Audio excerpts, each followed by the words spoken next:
Right, this is Pepe Simo. He's owned by Highclere Thoroughbreds. He's done really well this year. So had a bit of a disaster at Fontwell the first time over fence where he just half frightened himself. Did a load of schooling. Then he went to Sandown and won very nicely.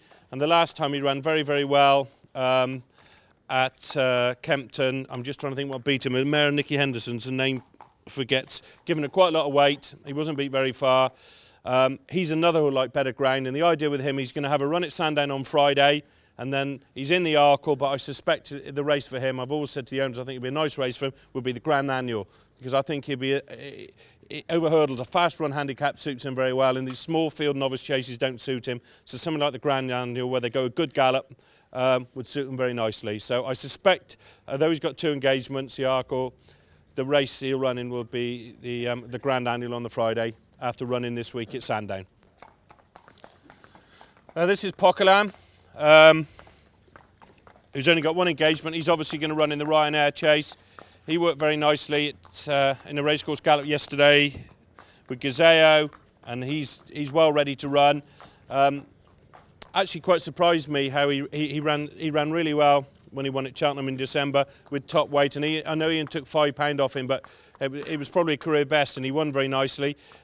The new track is which the Ryanair suits him a lot better than the old track. He was second in the Ryanair last year. I think he's improved a bit this year. He had a great run first time out when he had that great battle with Monage Garden at Aintree, and then won at Cheltenham in December. Loves to be fresh and loves nice ground, so we're very happy where he is at the moment. As I said, he goes straight for the Ryanair chase. Right, this horse, I brought him out because he's got a couple of. This is Fistral Beach, who's actually one of the favourites for the Racing Post, he was favourite for the Racing Post chase at Kempton on Saturday. That's where he's going to go on Saturday. He, like a few of us, had a breathing up in the summer. He'd been finishing second too many times for my liking over hurdles and over fences. Breathing up during the summer improved him enormously. He won very well at Wincanton. 6-8 weeks ago, was going to run in the Great Yorkshire Chase at Doncaster. That was off, so the obvious race to run him in is a Racing Post chase. Wouldn't want too much rain there. He loves soft ground. I've just got a slight reservation about 3 miles in really testing ground, but if anywhere Kempton would suit him, and he's got engagements in the handicaps at Cheltenham over 3 mile and 2.5. Right, this is Joined Together. It runs in the I forget the name of it now, on the Albert Bartlett on the Friday over 3 miles. Winning point-to-pointer in Ireland last year. Ran a really nice race at Exeter first time out behind Called Emotion, when I don't think we made enough use of him that day. Then he went to Cheltenham for the Grade 2. David Cotton rode him, and he couldn't speak a word of English and I couldn't speak a word of French, so we got the orders completely wrong, but he still ran a blinding race. Would have gone to Doncaster in a graded race. It was called off, and then he went to Chepstow last week and won over 3 miles by the best part of 25 lengths. I think he's got an outside chance in the Albert Bartlett. He stays forever, and with a more positive ride than he had there in December, I think he's got a chance to make a lovely chaser next year. That's Joined Together.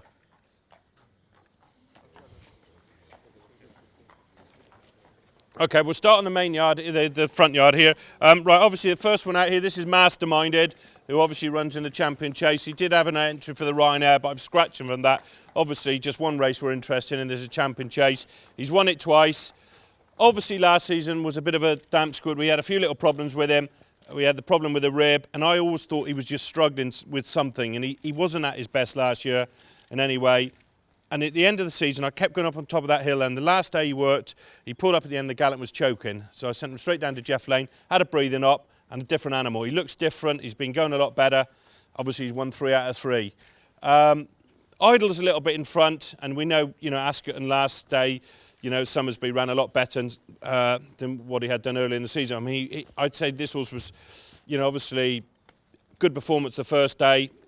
Even better at Cheltenham when they went 1,000,000 miles an hour, and Noel just saved him for 1 run, and then AP said he was in front far too soon in Ascot.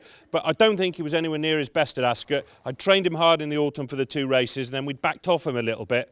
And it might sound stupid, he probably wasn't as fit at Ascot as he was earlier in the season, not as fitting well. And some of these horses, they want to be very, very fit and very, very fresh to be at their best. And you don't want their best in the middle of January, you want them at their best in the middle of March. So he's had a little break, and now we're stoking the work into him. And he looks fab, he's going nicely, and I still think he's got an outstanding chance in the Champion Chase. And the faster they go, with Ruby back, just take your time in him, I think he's still the one they've got to beat. and this is Big Bucks. He had a racecourse gallop yesterday with Denman, just to jivvy Denman along, and he went really nicely.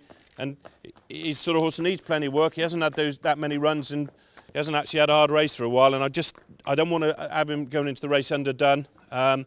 Very happy with the way he looks now and the way he's going, and he's bang on target to run in the World Hurdle. Obviously, he's won the last twice. Grand Cru obviously looks like being very good opposition, but as we learnt last year, no race is a two-horse race unless you've got two runners, and there's plenty of other good horses in the race that could run big races. A couple from Ireland that Willie's got, but on form, you know, he's still the one they've got to beat. And I always thought when Grand Cru won at Haydock and Cheltenham, he might be, you know, a very interesting one. But, you know, this lad, you know, the last day at Newbury just never came off the bridle when AP, and you just wouldn't know how good he could be. I've always thought he might get himself beat one day by being idle and me not doing enough with him at home because he finds everything so easy. So, you know, it's great to have some good opposition. It's going to be a great race, and, you know, two ways of looking at it. And from my point of view, if Grand Cru's better than him, means I can persuade Andy perhaps go chasing next year. If he wins a game, we'll stay hurdling. So it's an interesting thing. But, you know, Grand Cru is obviously a very, very good horse, but he'll have to be very, very good to beat him on what we've all seen. And Cheltenham suits him well. I'm very, very happy with him, and I know Ruby's can't wait to get back to ride him.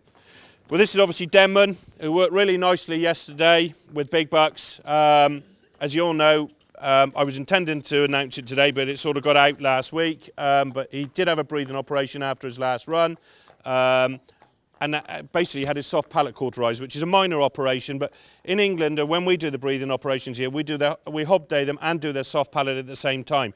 In Ireland, he was just hobdayed. So when he was hobdayed before he ever ran as a 3-year-old. And I just felt that in the Hennessy and last year's Gold Cup, having run really good races, he was just fading the last furlong. And I said to Paul, I'm just concerned that we might be able to improve his breathing. Jeff Lane had a look, agreed with me, so he had his palate done, just hoping that we might, and I stress might, be able to find a few pound improvement and find things a bit easier for him. He definitely is much better in his breathing countering up our hill, and yesterday when he worked, he made no noise at all, so that's a positive thing. He's going really beautifully, and he ran a cracking race in the Hennessy at the weights, and we obviously didn't want to run him again beforehand, and we're going to try and get him his very, very best, you know, obviously for 3 weeks on Friday. And I mean, he just looks great in his coat for this time of year for him. He looks very fit and he's very enthusiastic. So, you know, at this stage where we are, we're very happy with him. Obviously, he's 11, he's not getting any younger. I think it's a really interesting race this year. You've got the three, if they all get their Gold Cup winners the last 3 or 4 years, and some younger horses coming along before. And, you know, it is a really interesting race. And I still think Imperial Commander, Denman and Kauto is still going to be 3 to beat. It's a Kauto Star. Obviously, he's a little bit more forward than some in his coat. He looks great. Don't need to introduce him. Won 2 Cheltenham Gold Cups and all the other races. Obviously, was a bit disappointing at Kempton on Boxing Day. But, you know, you could say, you know, if he hadn't have made the mistake at the last, he'd have been a good second, to beat Riverside Theatre, who looked impressive on Saturday. So he's by no means any back number, and long run just looked awesome around Kempton. He won the Feltham last year. Excuse me, the phone doesn't stop ringing. And, you know, when we came back from there, you know, I said to him, he had a little trickle of blood in his bucket afterwards, and he definitely had a bit of a cold for a week to after, which is something he's never done before, and some of ours weren't right at the time. So, you know, I think we can forgive him one sort of iffy sort of run, but it wasn't actually that iffy. I think he could have been a good second, which isn't too bad in a Grade 1. He won nicely at Downroll the time before that, when that was to get his confidence back after having the fall. And I did see an RUK clip the other day, last year's highlights. And actually, watching it again, I didn't realise how bad a fall he had, and he is lucky to survive that fall. And you could actually argue that, you know, he's that much older and having had a few falls like that would put him off. But you know, he jumped really nicely at Downroll. He's back in good shape again at the moment. Hoping to give him a racecourse gallop somewhere beforehand, which is something we haven't done before. Just, you know, he's that bit older with Masterminded. And as Clifford, anyone wants to talk to Clifford, Clifford's very happy with him. So we're looking forward to running him.